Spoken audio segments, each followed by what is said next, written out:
Daily Broadside to 883. No, I will not be using the mobile app. And for future reference, I will never use your stupid mobile app. Let's get that straight. Today I stopped in a cantina that I like visiting.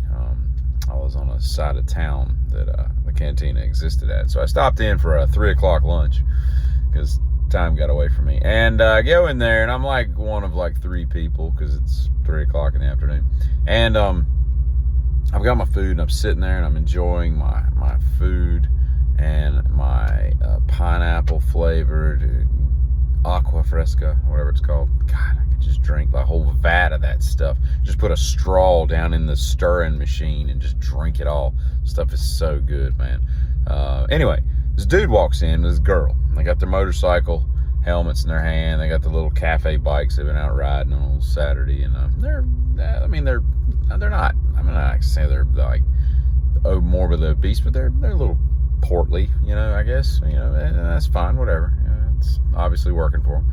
They get in line and they order what they order and they sit down, and after they sit down, they're making their food, because some stuff is, made to order. It depends on what you get.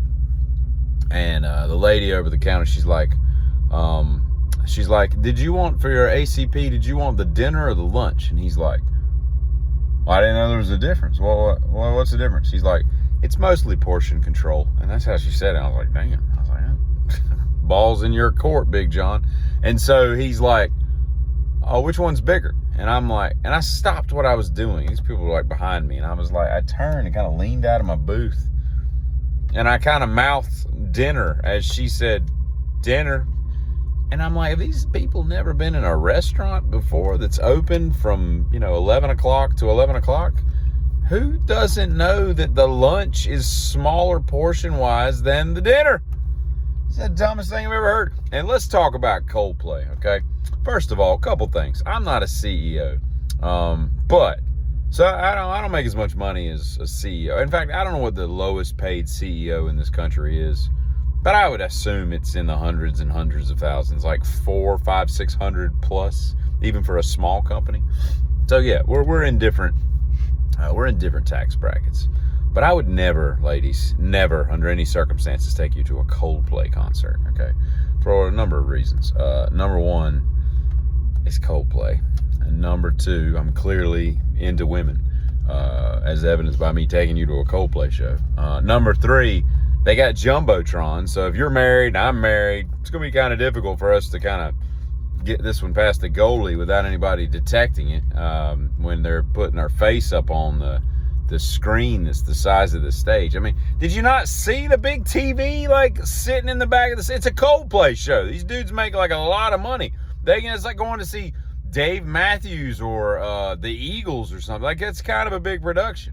You're not going to see Bonnie Tyler in a club, I don't know. Anyway, the point is, this is probably for the best, okay? Because the dude took you to a Coldplay show. Now, maybe it was her idea, and he just, acquiesced. Oh, I'll take you to the Coldplay show. I'm getting my fingers stinky tonight. I don't know what he was thinking. That's not the point, okay? All I'm saying is, I just don't know how a woman looks at a man. And when I say a man, I'm talking about somebody that, like, owns a welding helmet, can ride a motorcycle. Not that he has to have one at the moment, but he can ride. If you needed him to, like, get me to the hospital, I'm bleeding, and the only thing there was a motorcycle, he could make the machine operate and get you there, right?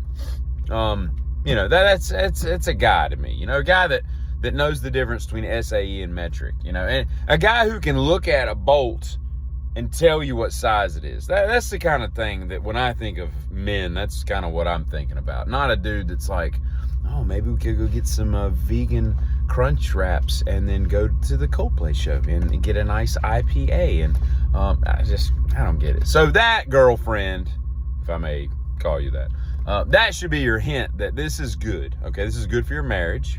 All right. And when I say good for your marriage, it's good that your marriage is dissolving because you need to move on and find like real men, right? Instead of dating these little dainty guys. I don't know if it's really dating if you're just cheating, but dating other men that aren't really men because they are Coldplay fans, I don't know, man. It's just, I guess women have different, it's whatever floats your boat, I suppose. But you know, it's odd to me that women are into dudes like that. I can just picture what this dude's wearing. He's got like, you know, the designer jeans and those little brown shoes that look like, I don't even know what I'm talking. I don't even know enough about. I can see it in my head, but I can't describe it because I don't even know what it is. Like a button-up shirt and crap. Here I am speaking. I look like an idiot, but still, that's all. And the last thing I'll say is, Will Smith, dear Will Smith, you listen? Don't nobody come back after 60. Okay, no one. Pam Grier didn't do it. John Travolta didn't do it. Like, you come back in your 40s, you can't come back in your 60s. Okay, so just quit. All right. And Chris Rock should have punched you right down the dang throat. Anyway, get him.